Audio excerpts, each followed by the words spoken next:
Welcome to relaxing moments. ఈరోజు ఎంతో టేస్టీగా ఉండే ఆంధ్ర చేపల పులుసు ఎలా చేయాలో చూద్దాం. హాయ్ అండి, నేను మీ Bhuvana. Welcome to relaxing moments. ఈరోజు నేను ఎంతో రుచికరమైన చేపల పులుసుని చేసి చూపించబోతున్నాను. ఇక్కడ నేను 2 కేజీ చేప ముక్కల్ని తీసుకున్నా.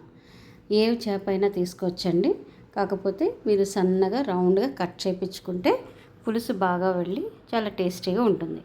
బాగా వాష్ చేసుకొని పెట్టుకున్న తర్వాత ఒక బౌల్లో కొంచెం ఉప్పు, పసుపు, అలాగే సగం నిమ్మ చెక్క రసం వేసుకొని ఈ చేప ముక్కలన్నిటిని అందులో వేసి బాగా కిందకి పైకి కలుపుతూ తిప్పాలి. అన్ని ముక్కలకి బాగా పట్టేటట్టుగా చూసుకొని అన్నీ బాగా సరిసమానంగా పట్టిన తర్వాత మనం బాగా 2 టైమ్స్ నీళ్ళతోటి వాష్ చేసుకోవాలి. ఫస్ట్ టైం బాగా క్లీన్ చేసుకున్న తర్వాత ఒక్కొక్క ఫిష్ పీస్ని క్లీన్ చేసుకొని పక్కన పెట్టుకోవాలి. అప్పుడే శుభ్రంగా క్లీన్ అవుతాయండి. ఇలా చేయడం వల్ల ఏమవుతుందంటే ఎటువంటి నీచు వాసన అనేది ఉండదన్నమాట. అలాగే రెండోసారి కూడా క్లీన్ చేసి పెట్టుకున్నాను ఇక్కడ నేను.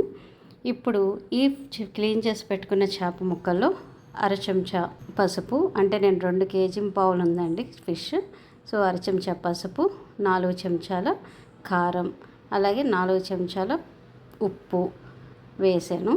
బాగా ఇవంతా కూడా ప్రతి ముక్కకి పట్టేటట్టుగా కలుపుకోవాలి. ఇక్కడ చేసిన విధంగా చూడండి. ఇలా చేస్తే అన్నిటికీ కూడా బాగా కలుస్తుంది. మనం చింతపండు పులుసు వేసుకుంటాం కాబట్టి ఉప్పు సరిసమానంగా సరిపోతుందండి, సరిగ్గా, సో ఎక్కువ అవ్వదు. నెక్స్ట్ అది మూత పెట్టుకుని పక్కన పెట్టుకోవాలి. అలాగే ఒక చిన్న బౌల్లో 200 గ్రాముల చింతపండుని తీసుకోవాలి. పులుపు ఎక్కువ కావాలనుకునే వాళ్ళు వాళ్ళ టేస్ట్ని తగ్గట్టుగా తీసుకోవచ్చండి. నేను ఇక్కడ 200 గ్రాములు తీసుకున్నాను.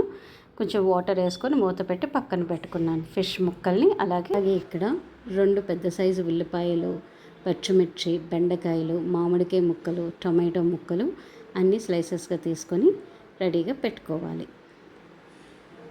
అన్నీ చీలికలుగా చేసుకోవాలి. ఆ తర్వాత ఇక్కడ చూపిస్తున్న మసాలాలన్నీ కూడా మెంతి పౌడరు, అలాగే ఆవాలు 1/2 చెంచా, అలాగే ధనియాల పొడి, జీలకర్ర పొడి, కసూరి మేతి, అలాగే ఇక్కడ చూపిస్తున్న ఇవన్నీ కూడా బాగా ఫైన్ పౌడర్ లాగా చేసుకొని పెట్టుకోవాలి. నెక్స్ట్ ఒక వెడల్పాటి గిన్నె పెట్టుకోవాలండి, ఎందుకంటే చేపల పులుసులు కాబట్టి వెడల్పాటి గిన్నె పెట్టుకోవాలి. పెట్టుకొని దాంట్లో ఒక 4 టేబుల్ స్పూన్ల ఆయిల్ వేసుకొని ఆ ఆయిల్ హీట్ ఎక్కిన తర్వాత మనం ఈ ఆవాలను వేసుకోవాలి. ఆవాలు చిటపటలు అయిన తర్వాత ఆ 2 పెద్ద ఆనియన్ ఏమున్నాయో ఉల్లిపాయలు దాన్ని పేస్ట్ లాగా చేసుకొని ఆ పేస్ట్ని యాడ్ చేయాలి. యాడ్ చేసి బాగా అది మగ్గేదాకా, ఫ్రై అయ్యేదాకా కలుపుతూ ఉండాలి. ఇవి అంతా అయిన తర్వాత చూడండి, ఆనియన్స్ అన్నీ కూడా బాగా కుక్ అయింది. ఆ పేస్ట్ ఇలాగ కుక్ అయిన తర్వాత 1 చెంచా జింజర్ గార్లిక్ పేస్ట్, అల్లం వెల్లుల్లి పేస్ట్ వేసుకోవాలి. అది కూడా పచ్చివాసన పోయేంత వరకు కూడా మనం బాగా ఫ్రై చేసుకోవాలి. బాగా అంతా కలిసేలాగా అడుగున మాడు పట్టకుండా ఫ్రై చేసుకోవాలండి. తర్వాత మనం స్లైసెస్గా కట్ చేసుకున్న కొన్ని టొమాటో పీసెస్ని యాడ్ చేసుకోవాలి. 1/2 అవర్ పైన నేను ఇక్కడ మ్యారినేట్ చేసి ఉంచానండి. సో ఈ 1/2 అవర్ మ్యారినేట్ చేసిన చేప ముక్కలన్నిటిని కూడా ఒకదాని తర్వాత ఒకటి పక్కన నీట్గా పేర్చుకోవాలి. ఎందుకంటే ఒకేసారి వేస్తే మొత్తం విడిపోతాయండి, సో నీట్గా పేర్చుకోవాలి. నేను ఆల్మోస్ట్ నాకు 2 కేజీ పావు పీసెస్ అయినాయి. నేను శీలావతి తీసుకున్నాను. ఏ ఫిష్ అయినా కూడా బాగుంటుంది. ఎప్పుడు కూడా ఇలా గుండ్రంగా స్లైసెస్ లాగా చేసుకోవాలి కానీ మరీ మందంగా ఉంటే పులుసు అనేది వెళ్ళదండి. అప్పుడు అంత రుచిగా అనిపించదు, లోపలంతా చప్పగా ఉంటుంది. సో ఎప్పుడు కూడా ఇలా నేను చెప్పిన విధంగా మ్యారినేట్ చేసి ఒక 1/2 అవర్ పైన మనం మ్యారినేట్ చేసుకుంటే మీకు చేప పీసెస్లో అన్నిటిలో కూడా ఉప్పు, పులుపు బాగా చేరి ఇంకా రుచిగా ఉంటుంది. ఇప్పుడు ఇక్కడ చూపించిన విధంగా అన్ని పీసెస్ని ఇలా నీట్గా అరేంజ్ చేసుకున్న తర్వాత మనం ఒక్కసారిగా జాగ్రత్తగా అడ్జస్ట్ చేసుకొని మూత పెట్టి ఒక 5 మినిట్స్ వరకు కూడా చూస్తున్నారు కదా, ఇలా నీట్గా అరేంజ్ చేసుకోవాలి, ఒకదాని మీద ఒకటి కాకుండా. ఇప్పుడు మూత పెట్టి ఒక 5 మినిట్స్ వరకు లో ఫ్లేమ్ మీదే మగ్గని పెట్టాలి. ఇప్పుడు 5 మినిట్స్ తర్వాత చూడండి, ఇలా కొంచెం కుక్ అయినట్టు అనిపిస్తుంది కదా, ఇలా కొంచెం కుక్ అయిన తర్వాత మనం ముందుగానే రెడీ పెట్టి ఉంచుకున్న చింతపండు పులుసుని కూడా దాంట్లో మొత్తం యాడ్ చేసుకోవాలండి. ఇలా మొత్తం పులుసు అంతా కూడా నేను సెపరేట్గా తీసుకున్నాను. ఇలా యాడ్ చేసుకోవాలి. మన పులుసు కన్సిస్టెన్సీ మీ ఇష్టం అండి. మీకు ఎంత చిక్కగా కావాలా లేకపోతే పలుచగా కావాలా అన్నది మీ ఇష్టం. ఇంకొంచెం యాడ్ చేసుకుంటే కొంచెం వాటర్, నాకు కొంచెం చిక్కగా కావాలి, పలుచగా కావాలి కాబట్టి నేను కొంచెం వాటర్ అనేది యాడ్ చేసుకున్నాను. పీసెస్ అన్నీ ములిగేలాగా యాడ్ చేసుకోవాలి. చూడండి మొత్తం పీసెస్ అన్నీ కూడా ములిగినాయి కదా. సో బాగా మిక్స్ చేసుకోవాలి. చేపల పులుసుకి ఎప్పుడు గరిటె పెట్టకూడదండి. సో క్లాత్ తోటి జాగ్రత్తగా అడ్జస్ట్ చేసుకోవాలి. తర్వాత ఒక మూత పెట్టి 15 నిమిషాలు కుక్ చేయాలి.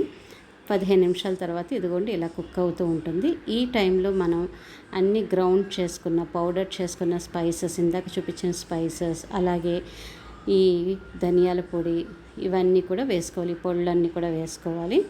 అలాగే మెంతిపొడి మరీ ఎక్కువ వేసుకోకండి, ఒక పావు చెంచా వేసుకోవాలి. అలాగే కట్ చేసి పెట్టుకున్న వెజిటేబుల్స్ అన్నీ కూడా వేసుకోవాలి.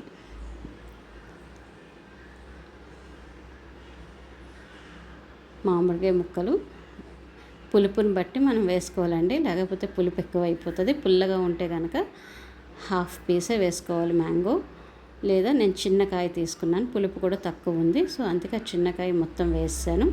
బెండకాయ ముక్కలు కూడా 1ని 2 హాఫ్స్ లాగా చేసుకున్నాను, 2 ముక్కల్లాగా. ఇలా చేసుకున్న తర్వాత ఒకసారి మొత్తం అంతా కలిసేటట్టుగా కదపాలి. కదిపి మూత పెట్టి ఇంకో 5 నిమిషాల వరకు కుక్ చేసుకోవాలి.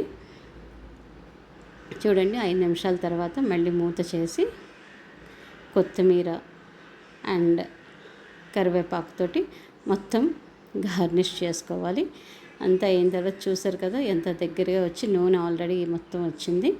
మళ్ళీ కొత్తిమీర వేసుకున్న తర్వాత మూత పెట్టుకోండి. మూత పెట్టి ఇంకొక 5 మినిట్స్ చిన్న మంట మీద నూనె తేరేంత వరకు ఉంచండి. 5 మినిట్స్ తర్వాత చూస్తే మొత్తం నూనె తేరింది. నాకు ఈ కన్సిస్టెన్సీ సరిపోతుందండి. ఇలా ఈ పలుచగా ఉంటే చేపల పులుసు బాగుంటుంది. మొత్తం అదిగో చూడండి మొత్తం ఆయిల్ అంతా తేరింది. అలాగే మొత్తం మ్యాంగో పీస్ కానీ బెండకాయలు కానీ ఇవన్నీ కూడా బాగా కుక్ అయినాయి. అంతే అండి, ఎంతో రుచికరమైన ఆంధ్ర చేపల పులుసు రెడీ.